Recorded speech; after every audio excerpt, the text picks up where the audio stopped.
The second enemy is neglect, the slowest, quietest destroyer of them all. You never notice it working until the damage is already done. One missed day doesn't seem like much. One ignored task feels harmless.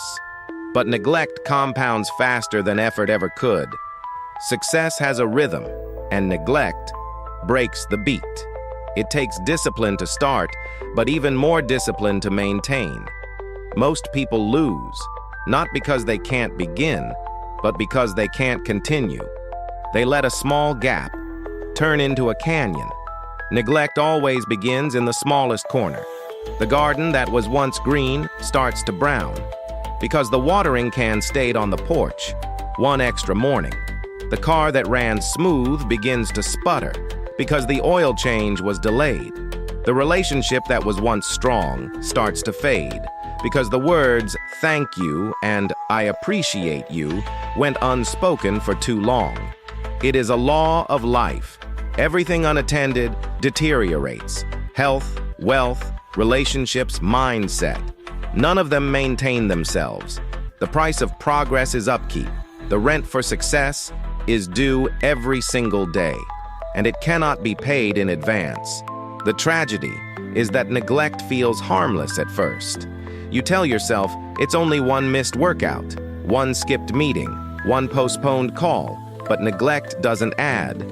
It multiplies. One day becomes two becomes a week becomes a habit, and a habit of neglect always ends in regret. People often say, "I just need to catch up," but catching up is twice as hard as keeping up.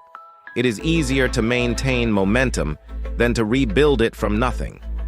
The moment you stop tending to what matters, decline begins. Slowly at first, then all at once. Progress is a fragile thing. It must be fed. It must be protected. It must be measured. The moment it's taken for granted, it begins to slip away. Even small victories need maintenance, because what isn't strengthened is eventually lost. I once watched a man build a successful business through pure, relentless consistency. Small steps every single day. Then he grew comfortable. He stopped checking the details. He trusted that momentum alone would carry him. Within 2 years, what took him a decade to build had begun to crumble, not from a spectacular failure, but from simple, quiet neglect. That is the danger. Neglect doesn't make noise. It doesn't announce itself. It hides under the cloak of good intentions. It whispers, "You've earned a break." And of course, you have. But progress doesn't rest just because you do. So your defense is awareness, the discipline of checking, of maintaining, of reviewing.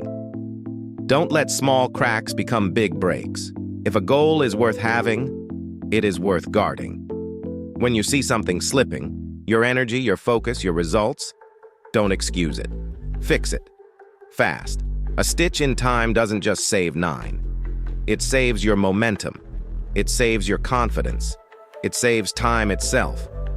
Think of your progress as a flame. You don't need to rebuild the fire every day, but you must feed it. Miss a day and the embers cool. Miss a few more, and the flame dies. That is the law of maintenance. And once you understand it, you will never let neglect steal from you again. Progress isn't about how much you can do in a day. It's about how long you can keep doing what matters. The small, steady disciplines that prevent decline are the true, hidden secret to lasting growth. And the third enemy is doubt. Doubt is the quiet thief of destiny. It doesn't stop you with force. It stops you with hesitation. It whispers just enough uncertainty to delay your action. And delay, over time, is what destroys progress. Everyone begins with a measure of belief. Then comes the moment of testing, the gap between effort and evidence. That is where doubt loves to live. When the results take longer than expected, when the applause fades, when the payoff seems distant, that is when doubt begins its work. It says, maybe it won't work for you. Maybe you're not ready. Maybe this dream was too big. And if you listen long enough, belief starts to shrink. Action slows. Confidence cracks. Soon, the dream you once pursued with fire is wrapped in hesitation. Not because you lost ability, but because you lost belief. But understand this: doubt is not a sign that something is wrong. It is a sign that something important is at stake. Every great endeavor brings resistance. Progress belongs to those who act, while they are still uncertain. Those who move, even when they can't yet see the entire path. Faith is not arrogance, it is preparation. It is the decision to keep building when the evidence hasn't yet caught up. A farmer plants seeds without seeing the harvest. That is faith. A builder lays a foundation long before the house stands. That is faith. Your progress is no different. People often say, "I'll believe it when I see it." But that is the language of spectators. Builders say, "I will see it," because